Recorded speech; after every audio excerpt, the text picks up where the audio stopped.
I know that as much as you're impressed with Rachaad's performance, I mean, the 28 carries, I'm assuming that's something you'd like to avoid not only this week, but really for the rest of the season? Yeah, I think it came to a point where he had the hot hand, and I could see it in his eyes that he wanted to stay and kind of lead the team, and so I stayed with him.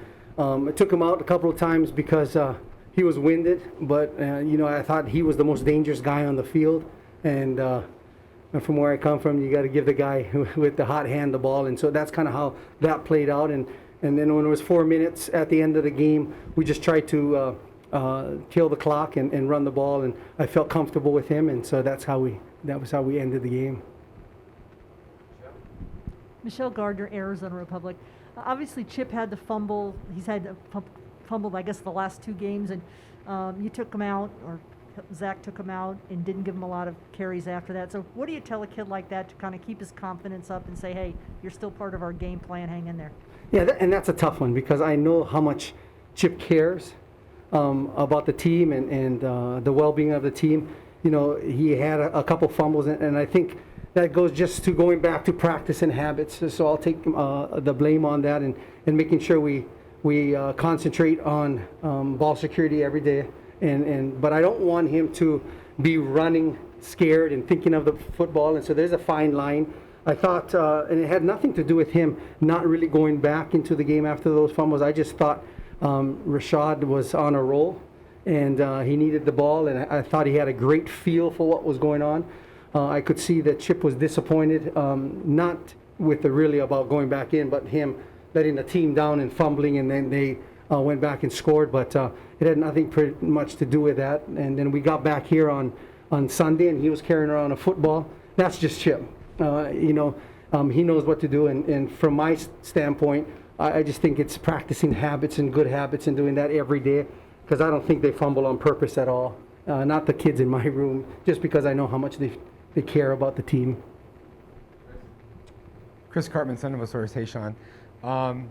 You guys did start with some 2-back stuff in that game, and when you have a few receivers who are out of the lineup and Case Hatch out of the lineup, that seems like a personnel grouping that might work for you. So what have you thought about that capability? I just think that, and I'm blessed to be in that room, that there are pretty good players in that room, and so we try to get the best players on the field. Some receivers are down, and tight end were down, and fullback was down, and so we felt that was the best personnel for us to go into that game, and that could give us the best variety from the run and the pass situations. But I thought it did work out, and I'm tugging on Zach to, hey, maybe that really did work. So I'll get those guys back in, and then instead of having one guy, I got 2 guys on the field out of those 3 backs, and so I feel very comfortable with those guys out of the backfield as well, in pass protections and in pass routes. Doug Haller, The Athletic. Shaun, when you watch Rachaad on the tape, we look at the touchdown runs, the 50-yard run, the 47. What stands out to you about just the other night's game? Was there something smaller, or is it just his ability to break plays? What as a position coach, what do you see?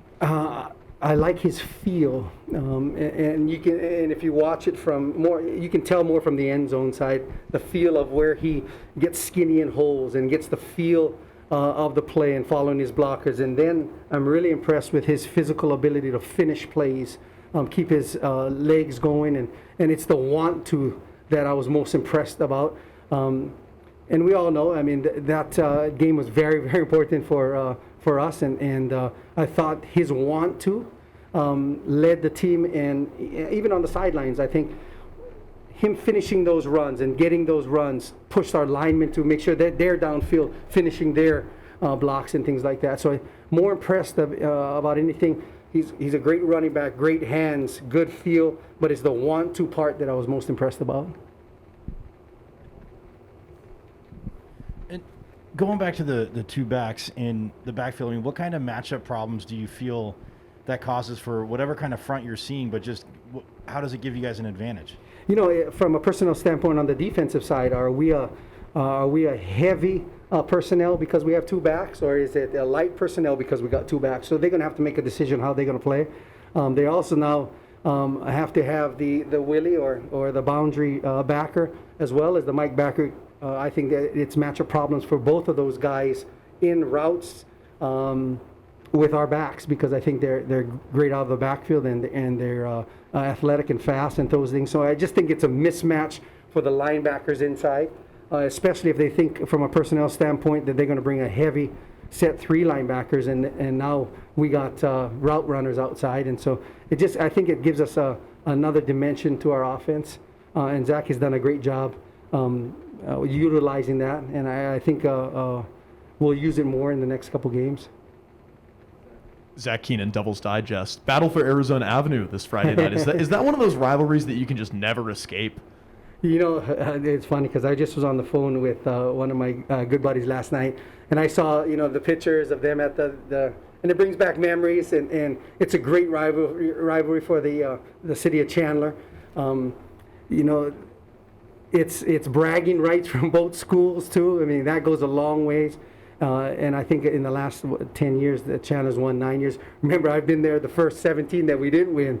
And so I think, and I hope the best for Chandler, of course. But Hamilton's playing pretty good football. I just think it's a great opportunity for the community to see good football. I know it's not supposed to cheer one side or the other, but I'm just saying it's good. I think it's a good thing for just the city of Chandler to bring out everybody in these times. Shaun, you've been with ASU up in Washington or the Pacific Northwest, and the rain, the wind, it seems like every time you go, it's in November, the weather's pretty bad.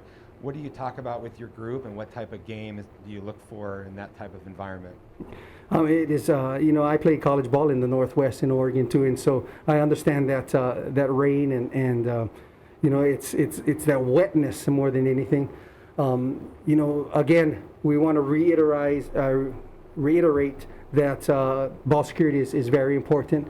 I don't want to reiterate too much because then they get thinking about it the whole time. It's just another game. Understand that it's wet. We might have to make sure that we protect the football a little bit more. I try not to over-exaggerate that part of it. I thought we did a great job last year at Oregon State where the rain was coming down, and we ran the ball well. It also, I think, is an advantage for running backs because we become slippery and that kind of thing. And so I hope it's not like the Utah back 2 years ago when I was freezing, but there's going to be rain. I freeze at 60 degrees. I mean, I'm out there in the cold. So, but I think it's going to be a great game for us. Washington is a great defense, and they had a little changes on their offensive side, but they're going to be a good, formidable football team for us.